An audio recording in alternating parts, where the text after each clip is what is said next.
এ যেন একই মুদ্রার দুই পিঠে থাকা আলো আর অন্ধকারের দুই ভিন্ন ছবি। এবং উত্তর চব্বিশ পরগনার সীমান্তবর্তী দুই ভিন্ন এলাকার এমনই পরস্পর বিরোধী মিশ্র ক্যানভাসে উঠে এলো ডিজিটাল নিউজ বাংলার ক্যামেরায়। কি সেই ছবি, চলুন দেখে নিই। চারিদিকে জল আর জল। শহর ছেড়ে শহরতলি পেরিয়ে ঘরে যাওয়া আসার পথে পেরোতে হয় একের পর এক নদী। বর্ষায় এই নদীরা ফুলে ফেঁপে ওঠে, আবার গরমে মজে যায়। তবে সব মিলিয়ে সারা বছর জল এখানে ভীষণ দৃশ্যমান, কিন্তু শুধুই দেখার।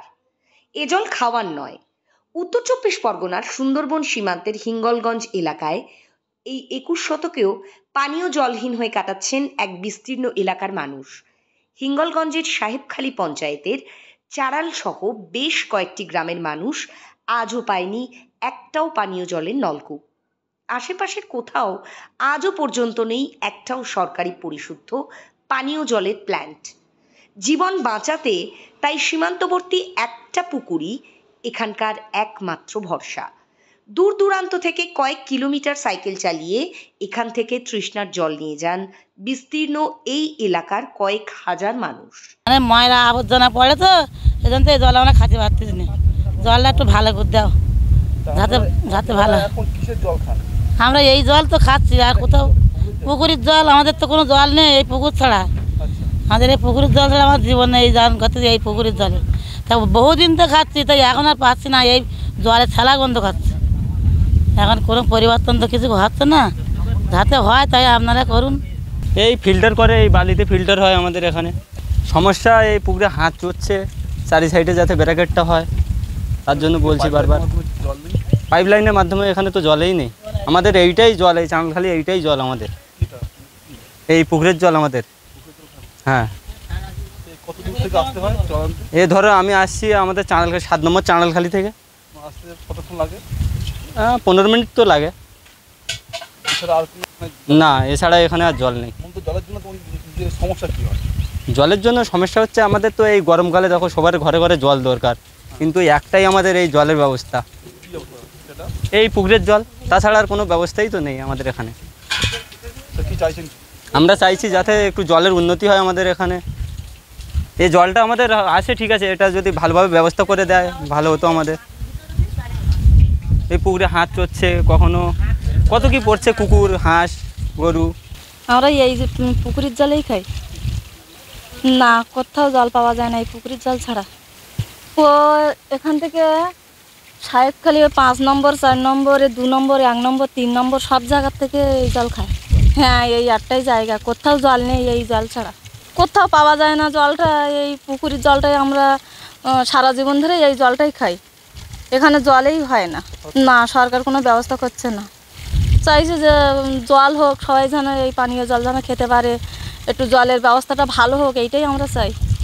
এলাকা সূত্রে দাবি, কয়েক বছর আগে মন্দির উদ্বোধন সহ কয়েকটি সরকারি কাজে এখানে এসেছিলেন রাজ্যের মুখ্যমন্ত্রী মমতা বন্দ্যোপাধ্যায়, দিয়েছিলেন পানীয় জলের সমাধান করার প্রতিশ্রুতি, কিন্তু বাস্তবে তা আজও আলোর মুখ দেখেনি। প্রশ্ন হলো, এত বছর ধরে কেন এভাবে পানীয় জলহীন হয়ে রয়েছে এই বিরাট সীমান্ত অঞ্চল? সমস্যা কোথায়? চারালখালি অ্যাকচুয়ালি আমাদের কানাইকাটি ওয়াটার সাপ্লাই স্কিম দিয়ে কভার হচ্ছে। চারালখালিতে পাইপ চলে গেছে, এফএসটিসি প্রোভাইড করা হয়েছে, কিন্তু এখনও এজেন্সির ট্রায়াল রানটা শেষ হয়নি, ওরা রেডি করছে এবং এই জোনটা আশা করছি আমরা নেক্সট মান্থের মধ্যে রেডি হয়ে যাবে। আর ওখানে একটা আলট্রা ফিল্টারেশন পন্ড আছে যেটা নিয়ে বলা হচ্ছে, কিন্তু সেটা থেকে নোংরা জল ওঠার কথা নয়। তো আমরা কনসার্ন এজেন্সিকে জানাবো এই ব্যাপারে, যে যদি কোনোভাবে কোনো অ্যাকশন নিতে হয় অবশ্যই তাদেরকে যাতে আমরা পরিশুদ্ধ জল দিতে পারি সেই ব্যবস্থা অবশ্যই করব। এবং আমরা মে মাসের ফার্স্ট উইক থেকে বেশ কিছু জায়গায় যেখানে যেখানে আমরা ওয়াটার সাপ্লাই এখনও হচ্ছে না এবং প্রত্যন্ত জায়গা, সেসব জায়গায় আমরা ট্যাঙ্কারেরও সাপ্লাই করছি। আশা করি জিনিসটা সলভ হয়ে যাবে।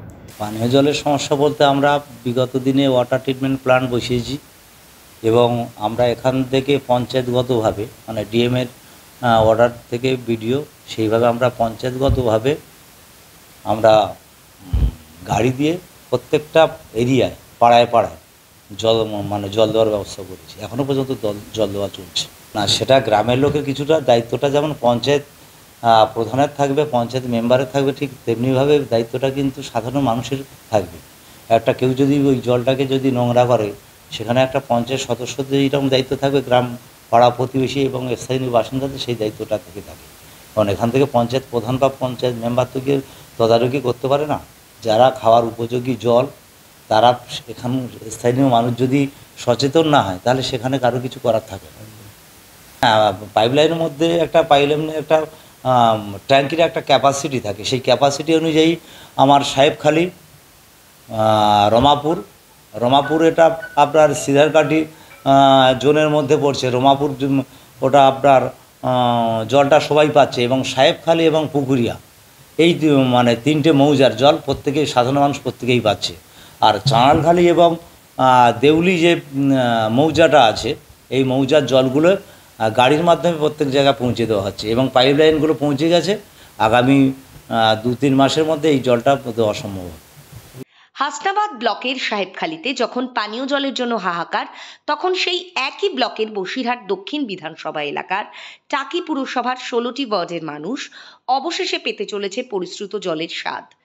স্বাধীনতার পর থেকেই এখানে পানীয় জলের জন্য প্রতি বছর গরমকালে রীতিমতো হাহাকার তৈরি হতো।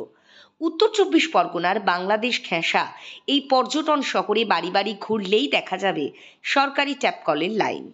কিন্তু গরম পড়লেই এতদিন ভূগর্ভস্থ পানীয় জলের স্তর নেমে যাওয়ায় জল সংকট চরমে উঠত।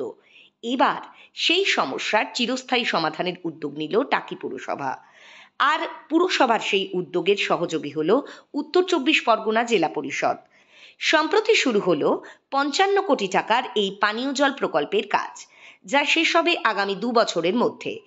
প্রথমাফিক নারকেল ফাটিয়ে মাটি খুঁড়ে প্রকল্পের উদ্বোধন করেন বসিরহাট দক্ষিণের তৃণমূল বিধায়ক সপ্তর্ষি বন্দ্যোপাধ্যায়। অনুষ্ঠানে টাকি পুরসভার চেয়ারম্যান সোমনাথ মুখোপাধ্যায়, উপপুরপ্রধান ফারুক গাজী ছাড়াও উপস্থিত ছিলেন স্থানীয় কাউন্সিলর প্রদ্যুৎ দাস, জেলা পরিষদের খাদ্য কর্মাধ্যক্ষ শাহানুর মণ্ডল সহ স্থানীয় এবং জেলা প্রশাসনের একাধিক পদাধিকারী। সমস্যাটা জানি, আমাদের ভূগর্ভস্থ পানীয় জলের পরিমাণ কম। নদীর পাশে থাকার জন্য তলার লেয়ারের যে পানীয় জল তা হলো নোনতা, আর্সেনিক, আয়রন দুটোই রয়েছে। সেই সমস্যার কথা মাথায় রেখে পার্মানেন্ট সমস্যার সমাধানের জন্য আজকে এই প্রকল্প গ্রহণ করা হয়েছে। একটা কল বা একটা ছোট্ট পাইপ নয়, 55 কোটি টাকা ব্যয়ে 3-4খানা ওভারহেড রিজার্ভার হবে, বাড়ি বাড়ি জল পৌঁছে যাবে, এবং আগামী 2 বছর সময়ের মধ্যে সেই প্রকল্প সম্পূর্ণ করার সময় নির্দেশ করে দেওয়া হয়েছে, টেন্ডার হয়ে গেছে। তার কাজ আজকে শুরু হলো। এর দ্বারা 50 থেকে 60 হাজার মানুষ যেমন একধারে উপকৃত হবেন, পর্যটনের মানচিত্রে হোটেলগুলি তারা বিশুদ্ধ পরিশুদ্ধ পানীয় জল পাবে। টাকির মানুষ যার উপর জীবিকার উপর নির্ভর করে, সেখানকার হলো হোটেলের জীবিকা। Bureau report, digital news Bangla.